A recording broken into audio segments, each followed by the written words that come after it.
John has uploaded over the last few weeks.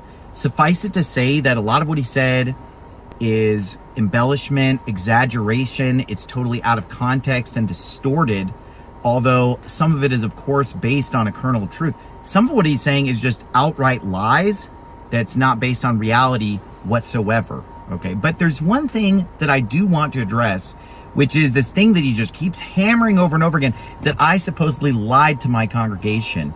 Because I had a meeting with all of the men of our church a week or two ago, and I spent like over 3 hours, explaining everything to them, going through all of this garbage and answering all their questions. And I was asked a lot of tough questions, and I gave 100% truthful answers. I was transparent, and my wife spoke to them, and she gave them total truth. That we did not lie. Everything that we said was true. God is my witness. He wasn't even there, but he's claiming that things were said that weren't said, and just basing things off of hearsay and claiming that I didn't lie or that I didn't tell the truth.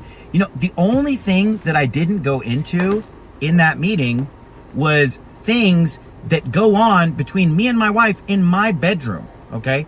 And it isn't right. Just because I'm a pastor, it doesn't mean that people have the right to know everything that's going on between me and my wife behind the closed doors of our bedroom. It's inappropriate to discuss those things publicly, and I'm not going to, okay?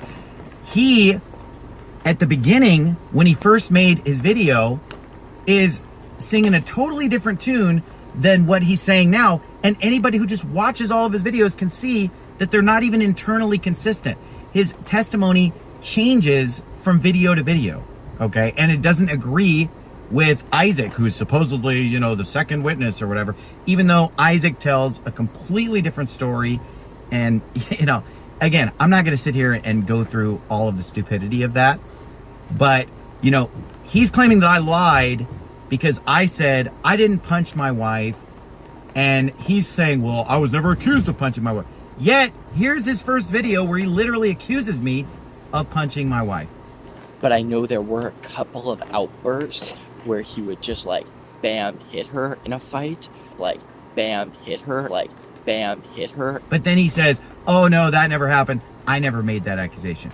Okay. I never said he punched her in my interview. So why would that be the accusation? Why would he think that's what we're referring to? I never accused him of punching her because I never saw him punch her. You did. But I know there were a couple of outbursts where he would just bam, hit her. Because I never saw him punch her. Did. He can't stop lying. He's internally inconsistent. His witness doesn't agree with the so-called supposed other witnesses. It's all a bunch of garbage. And you know what? It is none of anybody's business what goes on between me and my wife in our bedroom. We love each other. We have a great relationship. We like our relationship. And that's none of anybody else's business but our own, okay? And we can do whatever we want, and we don't have to answer to our children as our judges. In his first video, it starts out of just him hearing things through the wall and making interpretations. His little 8-year-old mind or 10-year-old mind or whatever, making interpretations over the course of several months, and then coming to a conclusion with his other little children that he's talking to, right? And then now it's oh, I just saw it all the time and all this stuff.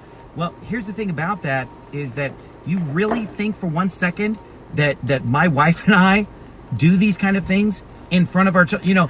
The stuff that goes on in our bedroom happens behind closed doors, buddy, okay?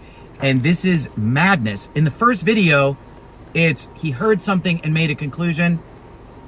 And, of course, when he's not just outright lying and accusing me of punching my wife, okay?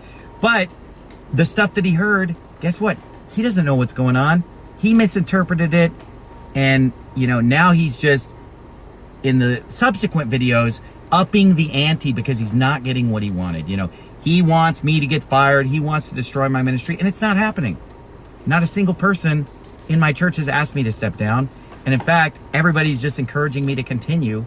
And again, let me repeat, not even one person in my entire church has even hinted at me stepping down or even expressed any doubt to me about it. Every single person is just saying, keep going, don't quit, we love you, you're right, we're on your side. You know, that's what's going on. So he's not getting what he wants, so he just keeps upping the ante. So his stories are just getting more outrageous and wilder and wilder. But you know what? God is my witness, and I don't have to explain anything to you out there in internet land, because here's the thing about that. If I actually did something wrong, then I would owe the public an explanation of what I had done wrong. Except that I didn't do anything wrong. I've been a great husband and a great father, and so I don't owe an explanation to anybody about anything, and I'm not going to sit here and embarrass my wife or myself, or embarrass you, the viewer, if you're a normal person, by explaining to you the ins and outs of everything that goes on in my bedroom. But I can promise you that it is nothing like what he is characterizing it as. God bless you. Have a great day.